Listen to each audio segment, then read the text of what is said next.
یہ صرف قبر نہیں، ایک عام سی قبر تھی، صرف مٹی کی ڈھیری۔ قبر کے قریب سبز رنگ کی 2 گندی سی بالٹیاں پڑی تھیں اور مٹی کو بہنے سے بچانے کے لیے قبر کے دائیں بائیں سفید ماربل کے پیس رکھ دیے گئے تھے۔ قبر کے گرد نہ کوئی 4 دیواری تھی، نہ جنگلہ تھا اور نہ ہی مزار تھا۔ میرے دوست نے قبر کی تصویر مجھے بھجوا دی۔ میں نے تصویر کو موبائل پر بڑا کر کے دیکھا تو نیچے لکھا تھا، یہ عمان کے سلطان قابوس کی قبر ہے، یہ ہے زندگی کی اصل حقیقت۔ تصویر بھیجنے والا شاید زندگی کی بے ثباتی سمجھانا چاہتا تھا، لیکن میں یہ تصویر دیکھ کر ہنس پڑا، کیونکہ میں جانتا تھا میرا دوست بھی دوسرے لوگوں کی طرح غلط فہمی کا شکار ہے۔ یہ بھی اس قبر سے عبرت تلاش کر رہا ہے، جبکہ مٹی کی ڈھیری بے ثباتی یا عبرت کی نشانی نہیں، یہ دنیا کے ایک نامور حکمران کی سادگی و عظمت کا عظیم شاہکار تھی۔ سلطان قابوس اور ان کی فیملی چاہتی تو وہ اس قبر کے گرد سونے کا مزار بنوا سکتی تھی۔ یہ لوگ سلطان مرحوم کی قبر کو تاج محل بھی بنا سکتے تھے، مگر یہ سلطان کی درویشی اور سادگی اور حقائق پسندی کا مذاق ہوتا۔ سلطان قابوس کتنے بڑے انسان تھے، آپ اس کا اندازہ صرف 2 چیزوں سے لگا لیجئے۔ سلطان صاحب سادہ اور عام رکھے گئے، یہ اسے مزار نہیں بنوانا چاہتے تھے۔ یہ تھے سلطان قابوس بن سعید، جو جولائی سن 1970 میں عمان کے بادشاہ بنے۔ عمان اس وقت خلیج کا پسماندہ ترین ملک تھا۔ پورے ملک میں صرف 3 سڑکیں تھیں، بجلی اور ہسپتالوں کا نام تک نہیں تھا۔ پورے ملک میں کوئی تعلیمی ادارہ نہیں تھا۔ ملک قبائل میں تقسیم تھا اور تمام قبائل ایک دوسرے کے ساتھ برسرے پیکار تھے، اور عمانی باشندے دوسرے ملکوں میں مزدوری کرتے تھے۔ سلطان قابوس نے بسم اللہ کی اور عمان کو بدلنا شروع کر دیا۔ یہ کس قدر ویژنری حکمران تھے، آپ اس کا اندازہ ان کے صرف ایک قدم سے لگا لیجئے۔ یہ اپنے مخالفین کو بلواتے تھے اور ان کے جوان بچوں کو حکومت کی خرچ پر اعلیٰ تعلیم کے لیے امریکہ اور یورپ بھجوا دیتے تھے۔ یہ بچے جب دنیا دیکھ کر اور اعلیٰ تعلیم پا کر واپس آتے تھے تو یہ ریاست کے دشمن سے ریاست کے سب سے بڑے دوست بن چکے ہوتے تھے۔ یہ بچے آج بھی حکومت میں اعلیٰ عہدوں پر فائز ہیں۔ عمان اس وقت خلیج کا پرامن ترین اور خوشحال ترین ملک ہے۔ آپ انصاف، تعلیم، علاج، روزگار اور امن کسی بھی پہلو سے دیکھ لیں، آپ کو عمان پورے خطے میں آگے ملے گا۔ ایران اور سعودی عرب کے اندر شیعہ سنی اختلافات انتہا کو چھو رہے ہیں۔ پاکستان کے حالات بھی آپ کے سامنے ہیں، لیکن عمان میں کسی قسم کی مسلکی تقسیم ہے اور نہ ہی قبائلی۔ لوگ نماز تک ایک ہی مسجد میں ادا کرتے ہیں اور ایک دوسرے کے آگے پیچھے کھڑے ہو کر پڑھتے ہیں، چاہے وہ سنی ہو یا اہل تشیع۔ اب سوال یہ پیدا ہوتا ہے، سلطان نے یہ سب کیسے کیا؟ وہ ایک بادشاہ تھے، اور بادشاہ عموماً عوام کو سوچنے، بولنے اور علم حاصل کرنے کا موقع نہیں دیتے۔ سلطان قابوس 50 سال بادشاہ رہے اور انہوں نے بادشاہی کے باوجود اپنے لوگوں، اپنے معاشرے کو کھول دیا۔ کیوں اور کیسے؟ یہ سوال بہت اہم ہے، اور ہم جیسے لوگوں اور معاشروں کے لیے اس میں روشنی کی بے شمار قندیلیں چھپی ہیں۔ سلطان قابوس کا پہلا کارنامہ امن تھا۔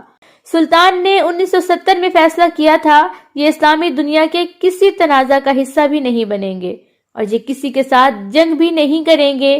چنانچہ عمان 50 سال میں کسی عالمی یا اسلامی تنازع میں فریق نہیں بنا۔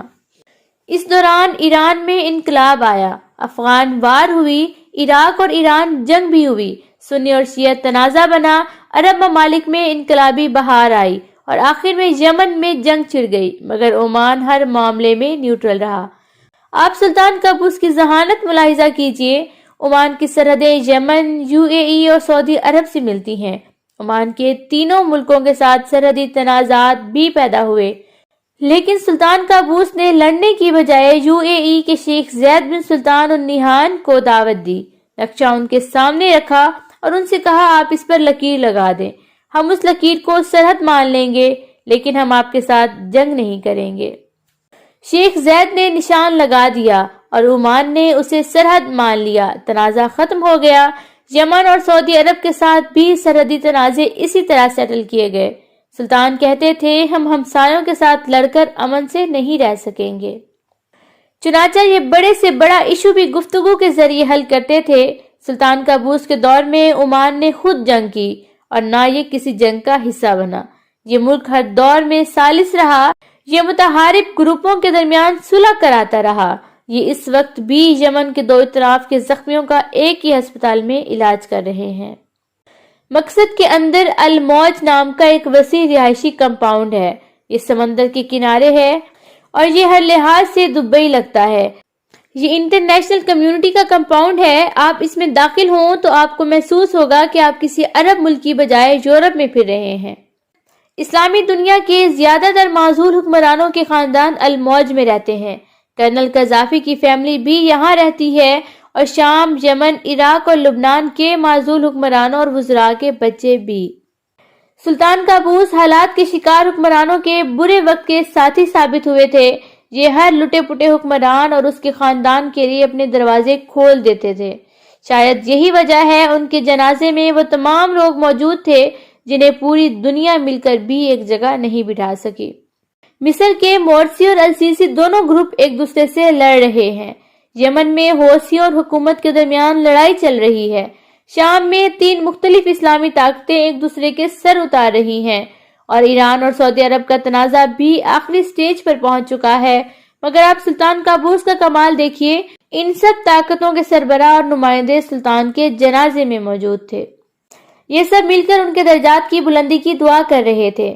عمان واحد عرب ملک ہے جس میں کوئی ولی عہد نہیں تھا۔ سلطان کے انتقال کے بعد ان کی وصیت کھولی گئی۔ سلطان نے حسن بن طارق السعید کو بادشاہ نامزد کیا تھا اور پورے خاندان اور ملک میں سے کسی نے چوں تک نہ کی۔ ہر شخص نے سلطان کے فیصلے پر آمین کہہ دی۔